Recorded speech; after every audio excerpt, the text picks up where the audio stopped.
Good afternoon YouTube, and welcome along to another little garage chat. Today I'm going to talk about tyres. They're the thing that touch the ground the most, so we might as well get to know them.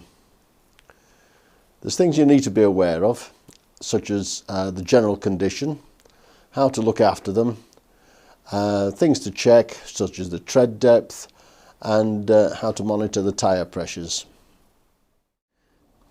The basic tools you'll need to maintain your tyres will be a tread depth gauge, which is this. It measures it off in millimetres, and a tyre pressure gauge, which, cheap and cheerful, is one of these. I'm sure you've seen them. Or, if you want to go a little bit more upmarket, something more like that. But they both do the same job. Right, let's go and have a look at the tyre and see how we use these. Right, first of all you'll need to check the general condition of your tyre, and you can do that simply by looking at the tread, looking for any damage, look on the walls, again check for damage or any bulges, and you can see from these everything's fine, but there again these are quite new. To check the tread depth you need at least a millimetre of depth in these grooves across 75% of the tyre. So we can check it simply by pushing that into the tyre like so, and you can see that it reads 3 millimetres in the centre,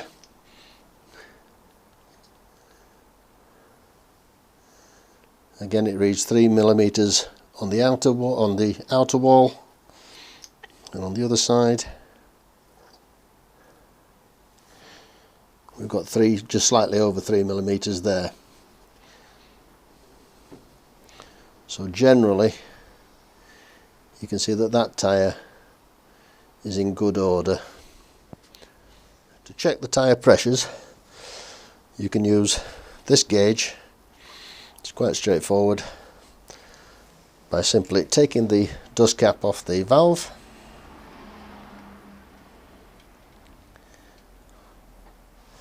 like so, and then by pressing that valve onto this valve and see what the reading is.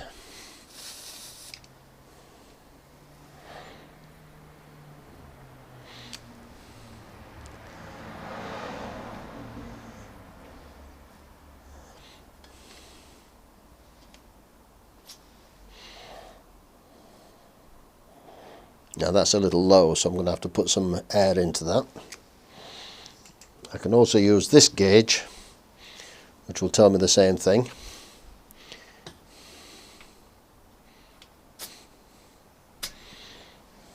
It's a little easier to read, as you can see.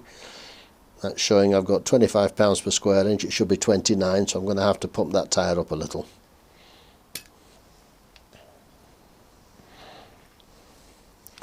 Once you've done that, of course, you just replace the dust cap.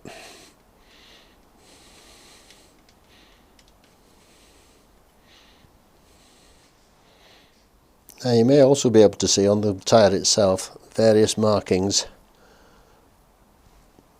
which are moulded into the tyre, which gives you various pieces of information that are useful to you. Now I'll tell you what they are. You can see that the first one is the manufacturer's name and the tyre model number. That's there, it says Dunlop D404F. That's across the top there, so that's what that tells you. It'll also tell you the size of the tyre, which in this case is, here we are, it's a 90 by 90 by 21, and then it says 54S. Now what that means is that the tyre is 90 millimetres tall, 90 millimetres wide, and it's on a 21-inch rim. The 54S is a speed rating, Now I found this piece of information online and I'll put it up now so you can see it on screen. And what the 54S means is the 54 is a code that indicates that it will take a payload of 212 kilograms or 467 pounds and a speed rating maximum of 112 miles per hour or 180 kph.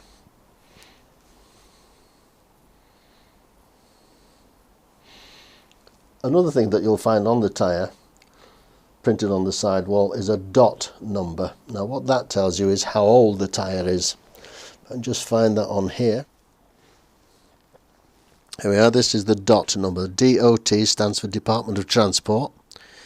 And what it tells me here, when you go further around, it says 2419. And what that means, it was made of the 24th week of 2019. You can see also on here, it has the payload details. It tells you the direction of rotation, and again on this side it has the manufacturer's name and the tyre type. And of course this is a tubed tyre as opposed to tubeless. Now you can find out what the tyre pressures are for your bike quite simply by checking in the manual. But if you can't find it there, it may well be printed somewhere on the bike's frame. And in my case it's actually printed on the shaft drive housing, and you can see it in this photograph here that it confirms that it's 29 pounds per square inch both front and back for when I'm just riding on my own. So I've got a few jobs to do on the bike now. I need to get the tyre pressures up to where they need to be at 29. As you saw from the gauges, they were down to 25, so I have a feeling that the cold weather is causing that, but I shall pump them up nevertheless just to make sure that they're fine and in good fettle.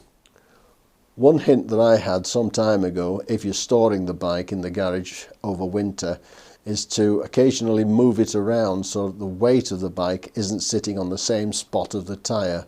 This apparently can cause some additional wear. So for the sake of moving it a foot here and there, it's worth doing every so often, as is switching the bike on and letting it run for a while just to keep the oil circulating. Anyway, I hope that's been of some interest to you and that you've enjoyed watching this little piece of video. I'll finish off in the usual way by saying look after yourselves and the people around you. And until next time, bye for now.